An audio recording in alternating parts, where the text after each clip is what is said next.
This work is a collaboration between Youn University of Science and Technology and the Seoul National University. And we have studied some thin organosilicate films using X-ray reflectivity. And sample preparation was done in Seoul. And in Pohang, using the Pohang Accelerator Laboratory, we have characterized the samples, the structure of the samples, and especially the density.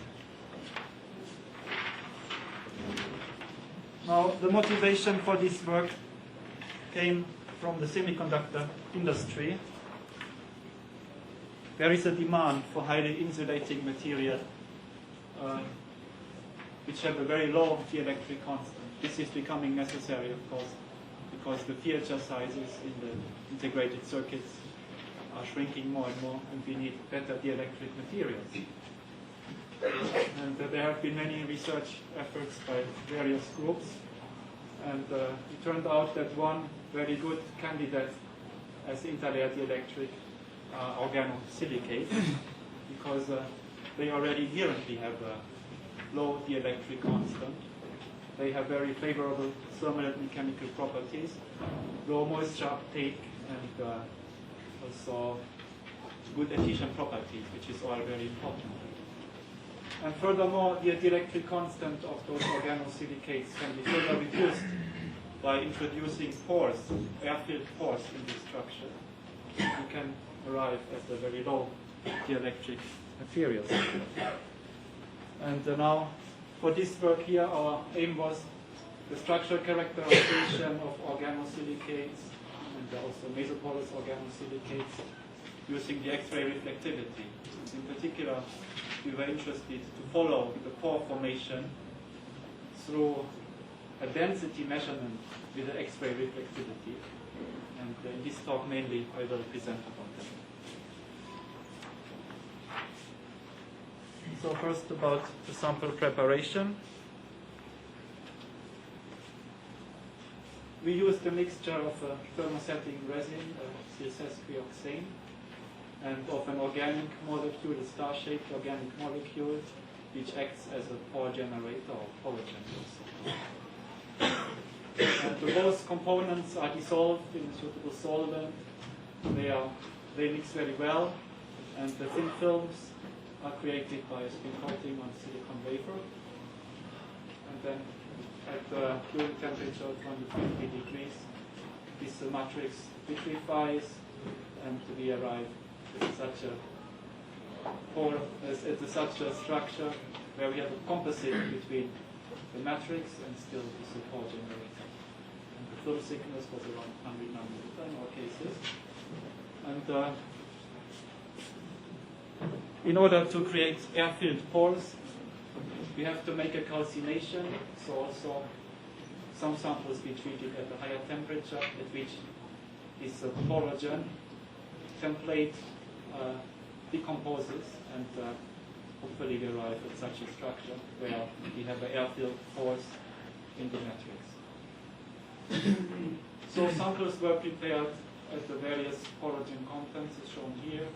We used these two different thermal treatment temperatures, and I will present the result of this. Now, the exact materials what we used as a matrix. We used the S.H.Chu precursor, the Mesoporous structure is shown here. So this is only the precursor structure. It has a ladder-type structure. We have a silicon, siloxane bonds in the backbone. We have a functional groups, here functional end groups, hydroxy groups, redoxy groups, which upon the curing, of course, in a bulk condensation reaction, will lead to a network formation. And also, we have some pendant alkyl groups here. And these pendant alkyl groups, they hinder the very dense network formation. And the density of the vitrified matrix material is lower than that of silicon oxide. And that's why the dielectric constant was so small. As a pore generator, polyepsilon caprolactone was used, a star-shaped polymer, which has a biphenyl core, and the 4 polyester arms. And also the end groups here, you see they are the same. So the miscibility between both components is very good. And the TGA measurement showed that the support generator at 420 degrees basically completely decomposes. Now for the X-ray part, let me give you a short introduction to the interaction of the X-rays with some material. So we have this situation. We want to measure the X-ray reflectivity. So we have the incident beam under an angle theta I. We have the specular reflected beam under the same angle. And we also have a beam which is transmitted into the sample under a refracted beam. And this is the angle theta R. So the interaction of the X-ray with the material, of course, is characterized by the refractive index of the material. And in case of X-rays, it is given by this expression. Generally, it is a complex number. And the real part of the refractive index incorporates, in particular, the electron density of the material, and also, of course, the wavelengths of radiation. And the complex part incorporates the absorption coefficient. And in general, the refractive index for X-rays is always smaller than 1, but it is very close to 1. It is of that order here, 1 minus 10 to the minus 6.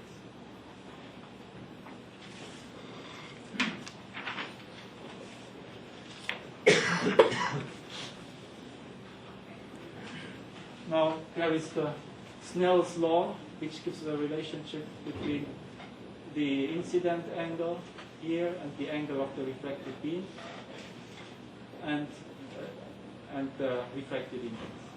This is the same like for like. And because the refractive index is always smaller than 1, as I just said, the angle of the refracted beam is always smaller than that of the reflected beam. And this means that when we decrease the incident angle further and further, there exists a certain critical angle at which the beam no more penetrates into the sample. And we have basically the total reflection of the X-rays. So at this critical angle, which is related to the refractive index of the material, we have a total reflection. And the important point is, for the further analysis, the critical angle is proportional to the square root of the electron density of the material. And the electron density itself is directly proportional to the mass density. So by monitoring the change of the position of the critical angle, we can have an idea about the change in the mass density of the film material. And through this method, X-ray reflectivity is very powerful for determining the density of a very thin film, which is attached on the wafer.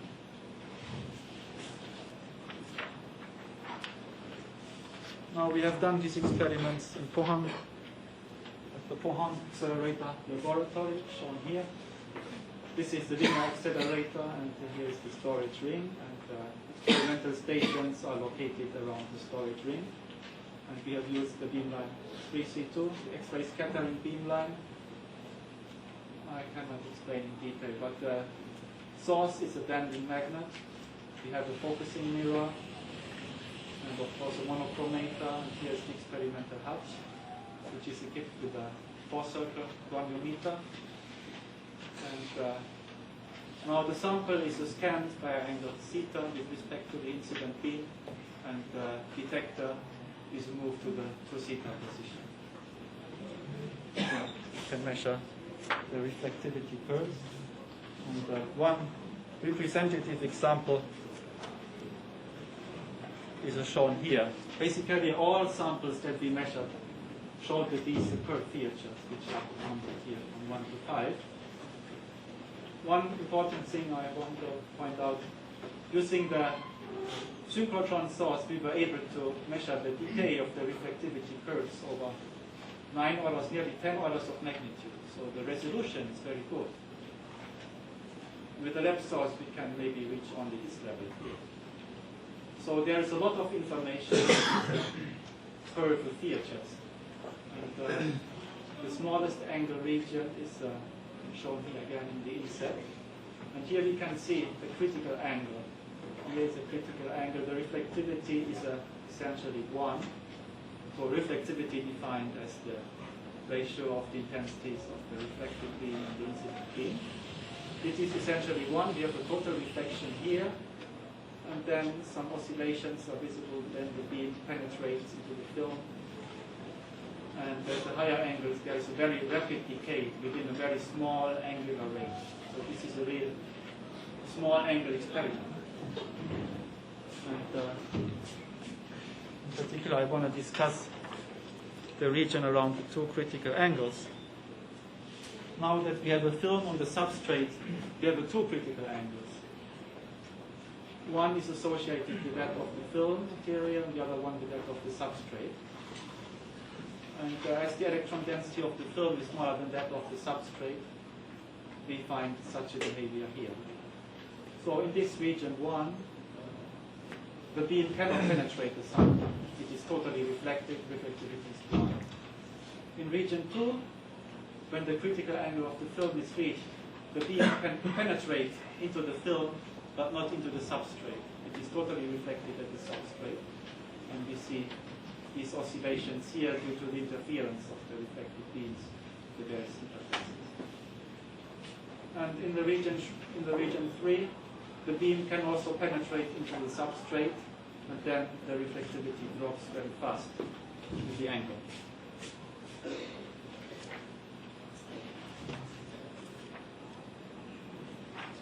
Also, we see very large number of quite high frequency oscillations here indicated by 3.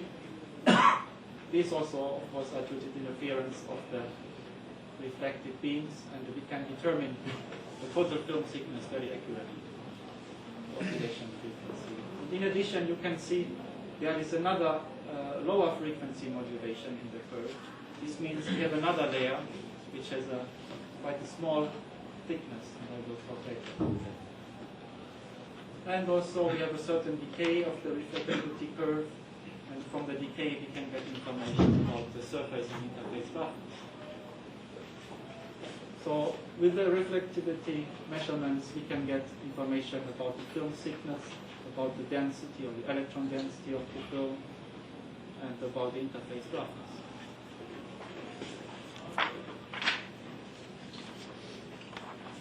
Now in the smallest angle region, I want to point out that the measured data is shown here in a red color.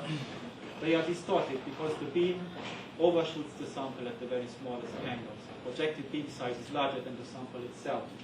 So we cannot see this plateau of a total reflection. We have to apply a proper correction factor.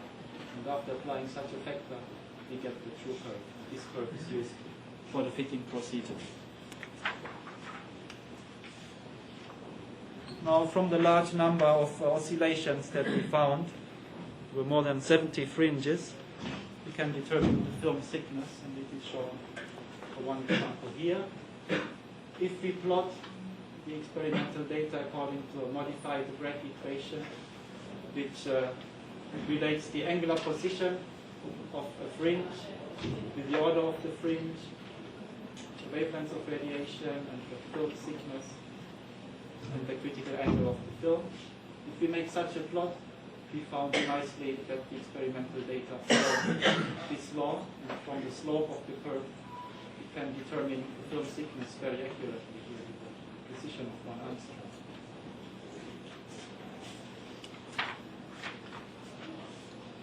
Now first, we just measured the bare, cleaned silicon wafer in order to limit the number of fit parameters for the film slope.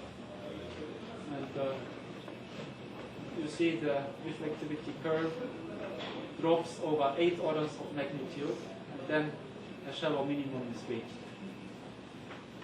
And this minimum, this is due to the oxide layer on top of the silicon, and actually the oxide layer in our case was very thin, only about 7 angstrom. And we can determine, of course, the electron density. Anyway, that's basically normal. And also the roughness parameter. So the surface roughness was the 3 Armstrong.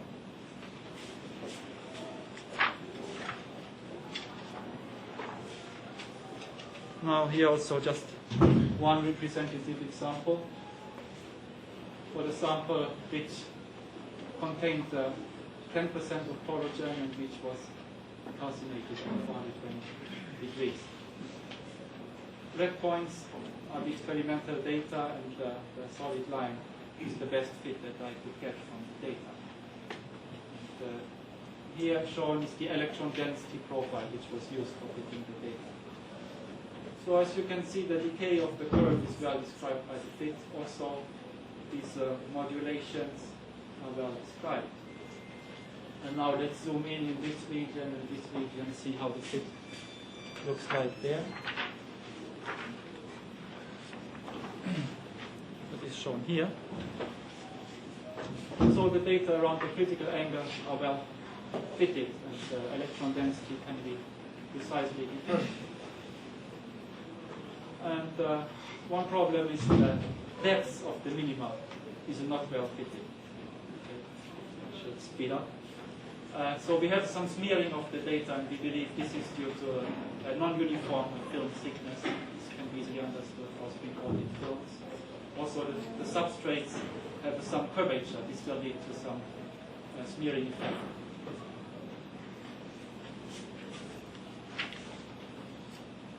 And all data are summarized in this plot here.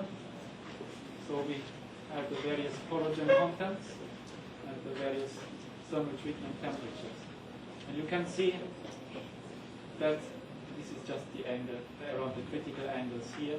You see in all cases the position of the critical angle shifts to smaller values when we have the higher temperature. So this means indeed the density is decreased and the porogen was removed from the films.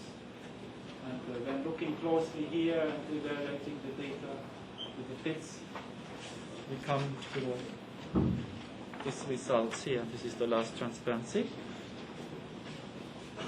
So summarized here, function of porogen content and the current temperature. We determine the average film electron densities. And you can see for the calcined samples, the higher the porogen content, the lower the electron density and the lower the mass density. And taking the determined electron density from the matrix material as a reference and using the determined values for the samples which originally contained some porogen, we can determine the porosity. And it turned out that the porosity is somewhat low, only 5% for the sample which originally contained 10% of porogen and 9% for that which contained 20%. So obviously, not all of the decomposed porogen was replaced by alkyl pores. And we believe the most probable explanation is that the matrix was not completely vitrified during the calcination. It still has some mobility, and that part of the created pores were destroyed through the shrinking of the matrix material.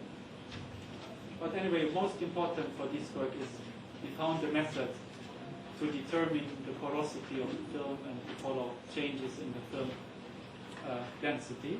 And we want to use this method for further studies of similar materials and also to study thermal expansion behavior of such films. That's it.